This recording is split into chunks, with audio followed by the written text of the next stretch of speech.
So Justin Gaethje just did an interview the other day with a couple days ago with Brett Okamoto from ESPN, and I thought it was pretty interesting. Um, it was a decent interview, like 20 minutes long, and I thought it gave some good insight into kind of where he's at, what he's thinking about, how he's preparing, stuff like that. It revealed a lot. So right out of the gate, they talk about taking this fight on short notice. And he said, I've always been against short notice fights. I told the UFC I'm not interested. I don't want it. Well, he found out about this fight originally like 19, 20 days before. Okay, back when it was scheduled for April 18th. So he's like, okay, I'll take the fight. I don't normally like it, but it's a title fight. So he takes it. Then all of a sudden on April 9th, he finds out the fight gets canceled. And he's talking about how much of a roller coaster it is. He's like, oh, I found out I'm finally fighting for the title. This is something I've always wanted. I get on this huge roller coaster. I'm upset about the fact that it's short notice, but I'm doing it. I'm grinding. Then all of a sudden, boom, I find out it's not happening. It's like the wind get taken out of my sails. He's like, 2-3 days I'm eating pizza and ice cream. I'm kind of relieved, but at the same time I'm sad. Then all of a sudden he finds out the fight's on again, and that it's going to be May 9th. And he's like, and then all of a sudden I'm like, what's going on? I didn't realize it. So basically, emotionally, he's getting just put through the ringer about this fight. Obviously he wants it. It's a title fight, but it's this short notice, and it's up and it's down and it's on and it's off, and he doesn't quite know what's going on. So it's kind of a crazy spot to be in, and it makes you wonder where he's going to be at mentally going into the fight, especially on top of all that with the whole thing going on with the quarantine and stuff like that. So it goes on a little bit further, and now he trains with Trevor Whitman, world-class coach, which I think is fascinating, because in the interview they talk about the fact that this being a short notice camp, is there things that you got to focus on, things that you'll have to take out of your camp that would normally be there and stuff like that. And he said, I never ask about a game plan. I never think about a game plan. I believe in my team 100%. I just focus on what they have me train on, what they instill, and then I go out and I just execute that. And I thought that's really interesting, because ideally that's how you want to fight, right? You want to fight completely free. You don't want to fight encumbered by thinking about what your game plan is supposed to be. You want to train so that the unnatural becomes natural. Whatever game plan you have, whatever you're supposed to go out there and execute, you want it to be second nature. You want to know it so well that you just want it to flow without even thinking. That's how you're going to get your quickest response. That's how you're going to be the smoothest. That's how you're going to be able to go out there and dominate. So the fact that he says he doesn't even ask about a game plan means he's not even encumbered by things like that.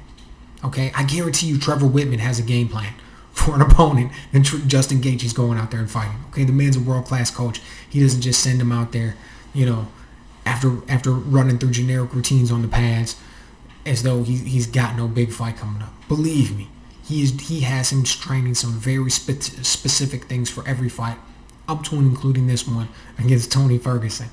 But I thought that was pretty revealing, that he said that he never asks about the game plan. And then he talked about his training partners. He's out there with Usman, Cameroon, the belt holder at 185. 170. Neil Magny, Drew Dober, Beneil Dariush. I mean, he's got world-class guys that he's out there putting work in with, right? Bigger guys, stronger guys, longer guys, things like that. He's going to have all those bases covered. 100% you're never going to be able to find a guy who can replicate exactly what Tony brings to the table, particularly at 155. But he's getting in there with guys who are at the absolute top of the food chain. So he's getting in some really good work. And he's getting in with a guy like Usman, who's long, who's got a really solid jab, and it's a jab that's similar to the style that Tony Ferguson throws. So it's a short camp and things like that, but he's still going to be able to get in some good work. And one other thing that really stood out is he's always very he speaks very highly of Tony Ferguson. Every time that in these interviews, every time people talk about him, he always speaks very highly of him, as he should, right? Tony's earned that. The man's he's an animal, right? He's a savage, so he's earned that, and he always speaks very highly of him. But 2 times now he's spoken of Tony's cardio, which we all know his cardio's through the roof, right? The dude just continually cranks it up round after round after round. I don't even know if I've seen him breathe heavy before, okay, much less actually be tired. But he said, everybody knows about Tony's cardio, knows what he brings to the table, knows how he fights. I think he realizes, even with a full camp, you're not going to out cardio Tony Ferguson, okay?